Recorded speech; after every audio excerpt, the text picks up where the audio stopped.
All right, we now have 2 full weeks of NFL games in the books.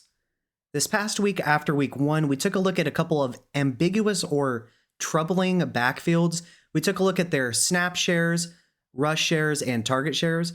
Well, we're going to take a look at those same backfields and look from week 1 to week 2 at what we're seeing in terms of trends, and then what we might be able to deduce from these trends. The first backfield we're going to take a look at is the Pittsburgh Steelers backfield. In this game, Najee Harris led the team with 17 attempts for 69 yards. That's 4.1 yards per carry with a long of 11. Jaylen Warren had 9 attempts for 42 yards, which was 4.7 yards per carry, also with a long of 11. Their third running back, Justin Fields, I'm just kidding. Their third running back, Cordarrelle Patterson, had 2 attempts for 3 yards with a measly 1.5 yards per carry. When we look at their targets, Najee Harris had 2 with 1 reception for 5 yards. And when you look at Jaylen Warren, he had 2 targets as well with 2 receptions for 19 yards. One thing we can deduce from week 2 is that Jaylen Warren, at least in week 2, was much more efficient on the ground and through the air than Najee Harris, and Cordarrelle Patterson was much less efficient than either one of them. When we look at snap shares, from week 1 to week 2, Najee Harris went from 56% to 45%. That's a significant dip. Now, when we get to Jaylen Warren, in week 1, he had a 31% snap share. I was telling people that it was because he was playing through injury. Well, in week 2, that went all the way up to 48%, and he led the backfield. When we look at Cordarrelle Patterson, he went from a 13% snap share down to a 6% snap share. We all know that Arthur Smith is going to get Cordarrelle Patterson the ball. When we look at their target shares, in week 1, Najee Harris had a 9% target share, and that went up to 11.11%. Jaylen Warren also had a 9% target share in week 1, which went up to 11.11 in week 2. Cordarrelle Patterson hasn't received any targets in either week, which is actually a little bit interesting. You know, he was a converted wide receiver, and he has always been a decent receiving back. So I do find that interesting because I think, if anything, he might be a little bit better than Najee Harris in the receiving game. When we look at rush shares, Najee Harris went from a 48.78% rush share to a 47.22%. So that's relatively the same, and there's no trend really with that. That's pretty much spot on. When we look at Cordarrelle Patterson, he went from a 9.76% rush share down to a 5.56. That's a significant downgrade for him, considering he went from not even 10% to just over 5%. However, with Jaylen Warren, he went from a 4.87% all the way up to a 25% rush share. Now, Justin Fields is eating a lot of the rushing production. While his 27 yards were third on the team, he did account for 8 carries, and so that is kind of handicapping everybody here, and it's going to continue to be like that. Although, to be fair, it may improve the efficiency of them because teams do have to fear Justin Fields on the ground, but we would really have to see Russell Wilson play a couple of games with enough of a sample size between the splits with Russell Wilson and with Justin Fields to really get an idea as to how much the efficiency and total production is affected by Justin Fields being there. And so what we can conclude here is that Najee Harris's role looks pretty secure. He's probably going to get about 50% of the touches here on the ground.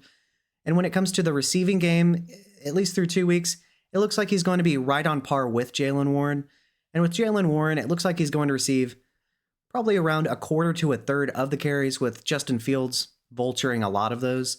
One thing I'll be curious to see is that if Jaylen Warren continues to be much more efficient than Najee Harris, both on the ground and through the air, if we see a reduced role for Najee Harris, or if they're just going to continue their split because Arthur Smith does like power backs.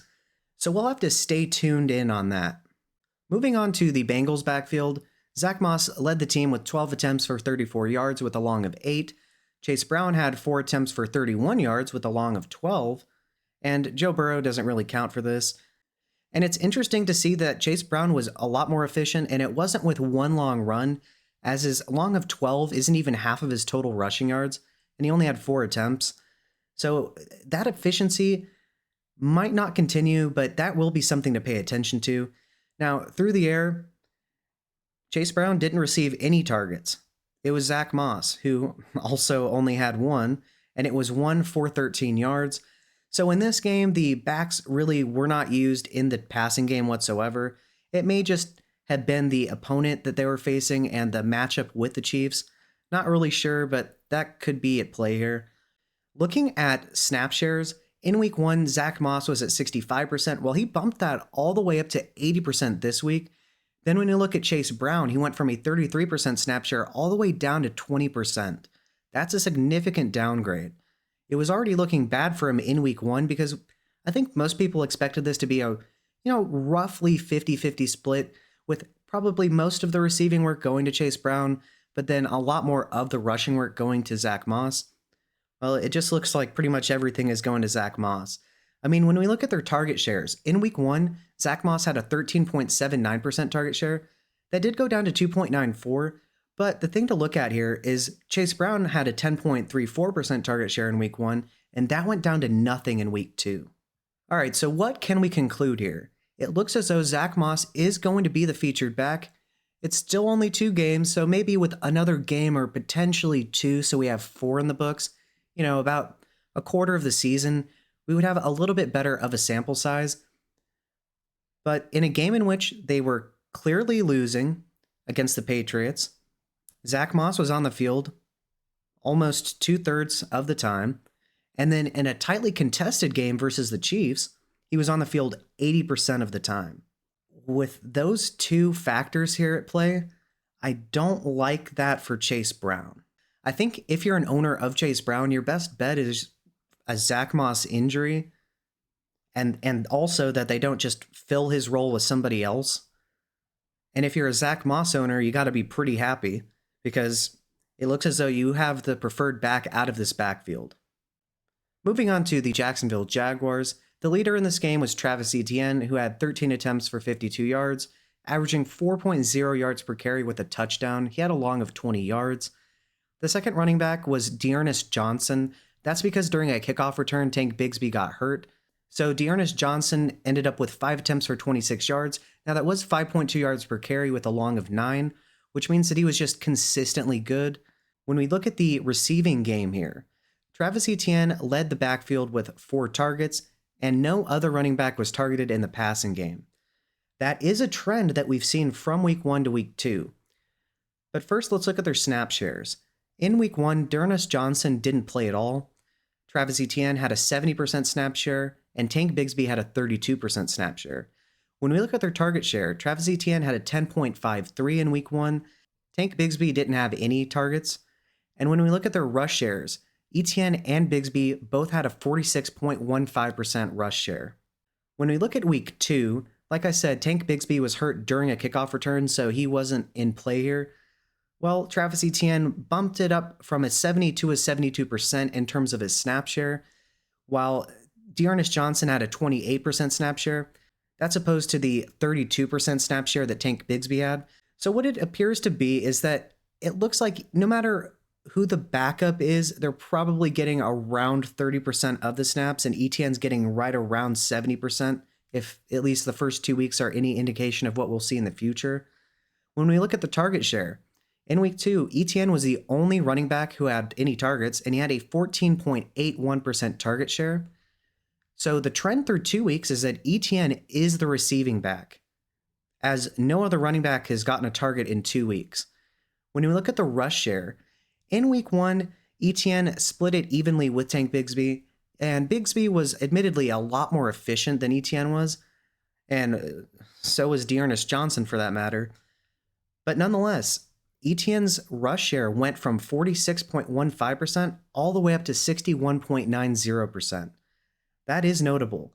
If Tank Bigsby is going to miss a substantial amount of time or have recurring injuries here, it's looking like Etienne is going to be a lot more of a featured back.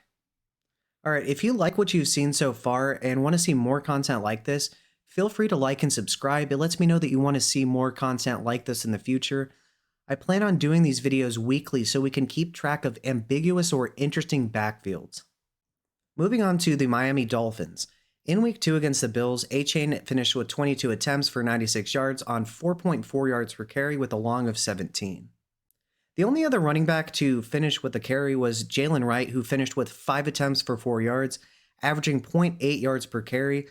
Now, he did have a 10 to 12 yard run called back, although the holding call was on that side of the line. So you could definitely argue that it was a reason as to why he had that long gain of 10 to 12 yards. And so, while none of the running backs were particularly efficient this game, to be fair, A-Chain was much more efficient than Jalen Wright was, although it's Jalen Wright's first game. When we look at the target share, though, Devon A-Chain finished with 7 targets. I mean, he finished with 7 receptions for 69 yards and a touchdown. He is a very, very good receiving back. And if you look at the target share, they recognize that and they are featuring him in the passing attack. Now, Jeff Wilson did receive 2 targets. He finished with 2 receptions for 12 yards. He ended up getting hurt, though. It is notable, however, that Jalen Wright was not targeted in the passing game despite playing a decent amount of the snaps. When you look at week 1 versus week 2, this backfield has had 4 running backs play, so it's going to be a little bit trickier than some backfields. Jeff Wilson started out with a 15% snap share in week 1. That went down to 14% in week 2, but he was injured, so it's reasonable to project that he would have finished with a much higher snap share. Devon A-Chain finished with a 52% snap share in week 1. That went up to 62% with Mostert out. So interestingly enough, he became more of a featured back with Mostert out as opposed to just, relatively staying the same and then somebody else just purely filling the Mostert role. When we look at Mostert, he finished with a 44% snap share in week 1, and then he just didn't play in week 2 due to the injury. Jalen Wright was a healthy scratch in week 1, and then he played 24% of the snaps in week 2 after Jeff Wilson was hurt. When we look at the target shares, in week 1, Jeff Wilson didn't receive a target. Then he finished in week 2 with a 5.41% target share. Probably would have been a little bit higher than that if he wouldn't have gotten injured. The thing to note here, though, is look at Devon A-Chain. He had a 19.44% target share in week 1, and it stayed at an 18.92 in week 2. If he's getting nearly a 20% target share every week, that gives him a substantial floor, let alone thinking about what his ceiling could be if this workload continues. If he can manage to stay healthy for us, and depending on the health of Tua and how the offense is affected, remain relatively efficient, this guy has serious RB1 overall potential. With Raheem Mostert, he didn't play in week 2. I'm guessing when he comes back, he'll probably return to that around 40% snap share. And with Jalen Wright, we all knew that he was one Mostert injury away from probably seeing some work. Now, was he efficient in his first game? No. Should that worry you? Not in any way, shape, or form. It's 1 week. If over the course of the season he sees a lot more work and he remains this inefficient, then we'll have to have another conversation about that, but I don't write people off after 1 game. I think it's ridiculous. All right, so what can we conclude here? Well, with Mostert out, Devon A-Chain became more of a lead back, especially with his rush attempt share. But yeah, if Devon A-Chain is able to maintain a roughly 20% target share, just think about the upside. Moving on to the Raiders. Zamir White led the team with 9 attempts for 24 yards, averaging a measly 2.7 yards per carry with a long gain of 8. Somehow, he was the most efficient running back, which is surprising, because Alexander Mattison found a way to only finish with 1 yard on 4 attempts with a 0.3 yards per carry average. Although, worrying to Zamir White owners, in week 1 he had that receiving touchdown, while in week 2 he had a goal line touchdown. You would think that Zamir White would be the goal line back. Yikes. And interestingly enough, also, Amir Abdullah was brought into the game for some reason. Well, he finished with 2 carries for 1 yard and was barely more efficient than Alexander Mattison was. Through the air, also very interesting, in week 1, Zamir White was a distant second in targets, among the running back group at least. Well, in week 2, he led the team among running backs, with 4 targets, including 3 receptions for 14 yards, so not that efficient. And Amir Abdullah also had 2 targets with 2 receptions for 1 yard, so he was really inefficient there. Overall, really inefficient for all of the running backs in this game. It was against the Ravens, so it isn't the most inviting matchup, but you would hope that their efficiency would be a lot better than that. When we look at their snap shares, in week 1, when the Raiders were losing substantially, Zamir White finished with a 38% snap share. Well, in week 2, when they were in the game with the Ravens and did end up winning the game, he went all the way up to 63%. So that is something to note. And so while it only is a 2-game sample size, what could end up happening is in games where the Raiders are losing, Zamir White may be phased out. And when their winning games are really close, he may see more usage. Moving on to Alexander Mattison. In week 1, he had a 60% snap share. Well, that dwindled all the way down to 22%. And Abdullah, after failing to register a snap in week 1, finished with a 13% snap share in week 2. When we look at the target share, in week 1, Zamir White finished with a 6.25% target share. Well, that went up to 11.11% in week 2. That is a good thing if you're a Zamir White owner, and if you're an Alexander Mattison owner, it is a little bit confusing because he had an 18.75% target share in week 1, and that dwindled down to 0 in week 2. And I believe he finished with 4 receptions for 43 yards and 1 receiving touchdown in week 1. So he was incredibly efficient with his targets as well. So that is something to keep track of here. And then Amir Abdullah finished with a 5.56% target share after failing to have any targets in week 1. Looking at the rush shares, although in week 1, Zamir White only had a 38% snap share, he still had a 59% share of the rushes. Well, that went down to 52.94%, but still over half. And then Mattison went from a 22.72% up to a 23.53%. So right around 20%. That'll probably remain the same, I'm guessing. With Amir Abdullah, he didn't once again have a snap in week 1, so his rush share was 0. Well, he ended up with 11.76% of the rushes in this game. All right, so what can we conclude here? Well, it looks as though, at least through 2 games, Zamir White is going to get at least half of the carries. It also appears, although it is a small sample size, that there's a chance that Zamir White can be phased out of games that the Raiders are losing substantially. With the Raiders probably, to be honest, not being a very good team this season, I think there's a decent chance that he gets phased out of a good amount of games. But to be fair, I didn't expect the Ravens to lose this game, so maybe they'll be a little bit better than expected. One thing for us to keep track of is if Zamir White is getting goal line work. It is a little bit worrying that there's the potential for him to get phased out of games and might not be the goal line back either. So I think that if the trend continues, that could give him a really low floor from week to week, and his ceiling already isn't that great to begin with. The other backs in this backfield, I probably wouldn't start unless I absolutely was forced to. So for now, without any injuries to this backfield, it looks as though Zamir White is going to be the back you want to own, to nobody's surprise, out of these at least.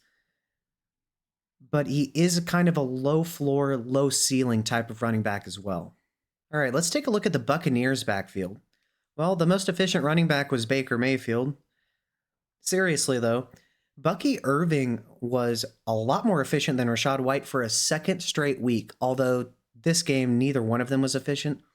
Bucky Irving, despite finishing with 3 less carries than Rachaad White, 7, he finished with 22 rushing yards with a long of 6, and Rachaad White was horribly inefficient for a second straight week, finishing with 10 attempts for 18 yards with a long of 5. So it appears as though Rachaad White is still one of the worst rushers of the football in the game, although to be fair to him, he is one of the better receiving backs. Through the air, though, this game was dominated by Chris Godwin and Mike Evans. Rachaad White was the only running back to receive a target, and he only received 1, and he finished with 5 yards on his 1 reception. When we look at the splits with Bucky Irving versus Rachaad White, Bucky Irving had a 31% snap share in week 1, and he finished with a 35% in week 2. Rachaad White had a 70% snap share in week 1, which went up to 71% in week 2. One thing to note is Rachaad White is dealing with a groin injury, so we will have to keep track about that to see if he's going to miss any time potentially.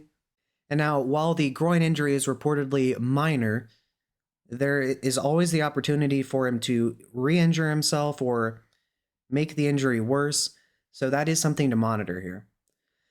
When we look at the target share between the two, in week 1, Bucky Irving had a 10% target share to Rachaad White's 20%, and then in week 2, confusingly, Rachaad White only had a 5.26% target share to Bucky Irving's 0%. I think the target share for the running backs in week 2 isn't what we're going to see from week to week, because to be fair to Rachaad White, he is one of the better receiving backs. And so if they were only going to have one target between the two of them, it would make sense for it to go to Rachaad White. I think it is matchup dependent, I'm guessing at least. And so what can we conclude here? Well, through 2 weeks, Bucky Irving, even though he wasn't efficient in this game, is essentially twice or more as efficient as Rachaad White on the ground.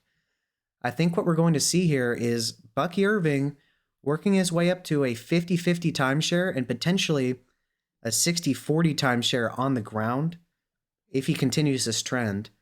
But Rachaad White should still receive most of the receiving work because he is the superior receiving back. The final backfield we'll take a look at here is the Broncos. Bo Nix once again led the team in rushing yards. He was not the most efficient back because technically Tyler Beatty finished with a 16.0 yards per carry average on one attempt. Seriously though, it is interesting to see that Javonte Williams easily led the team in rushing attempts, although he was incredibly inefficient with them. He finished with 11 rush attempts for 17 yards, including a long gain of 5. Once again, Tyler Beatty finished with 1 for 16. Now, Jaleel McLaughlin went from leading the team in rush attempts in week 1 to finishing technically third, but really second in the running back rotation with only 3. And he was really inefficient, only having 6 total yards with a long gain of 7. Also, interestingly enough, after leading the team, at least among running backs in targets in week 1, Jaleel McLaughlin wasn't targeted in week 2. Javonte Williams, however, finished with 5 targets and 5 receptions for 48 yards, so pretty efficient there. Meanwhile, Tyler Beatty finished with 1 target and 1 reception for 2 yards, while Jaleel McLaughlin, interestingly enough, failed to even register a target. When we look at their snap shares, Jaleel McLaughlin went from a 35% snap share in week 1 all the way down to 28%. Considering he was the best running back in week 1, it may be matchup dependent for him because it made no sense to me as to why he would see his snap share dwindle. Javonte Williams went from a 52% snap share in week 1 up to 66%, so that is something to note. Audric Estime, he only had a 4% snap share in week 1. He was hurt and didn't play, so he obviously finished with none in week 2. And Tyler Beatty, because he was the 4th running back, didn't receive anything in week 1 and then had a 5% snap share in week 2. What it appears is though the 3rd running back in this rotation is going to see roughly 5% of the total snaps. Looking at the target shares, in week 1, Jaleel McLaughlin had an 11.90% target share, and he had none in week 2. Javonte Williams had a 4.76% target share in week 1, then that jumped up to 15.15% in week 2. Estime didn't have any in week 1 and didn't play in week 2. Tyler Beatty didn't play in week 1 and had a 3.03% target share in week 2.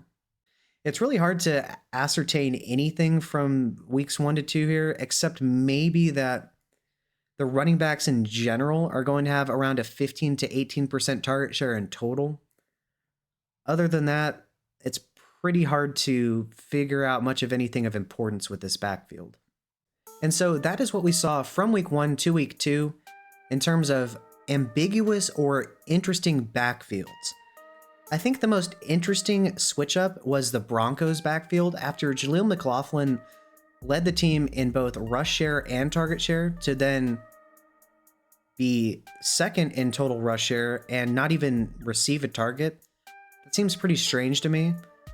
I think out of all the backfields, I'm going to want to take a look at that one specifically, even though it may not have the most fantasy upside of all these backfields. But which backfield from week 1 to week 2 did you find the most interesting or confounding? Let me know below in the comments section and let me know why. With that being said, if you like what you're seeing, please like and subscribe. It lets me know that you want to see more content like this. I plan on doing these videos weekly so we can keep track of snap shares, target shares, and rush shares of these ambiguous backfields. But yeah, like and subscribe if you want to see more content like this.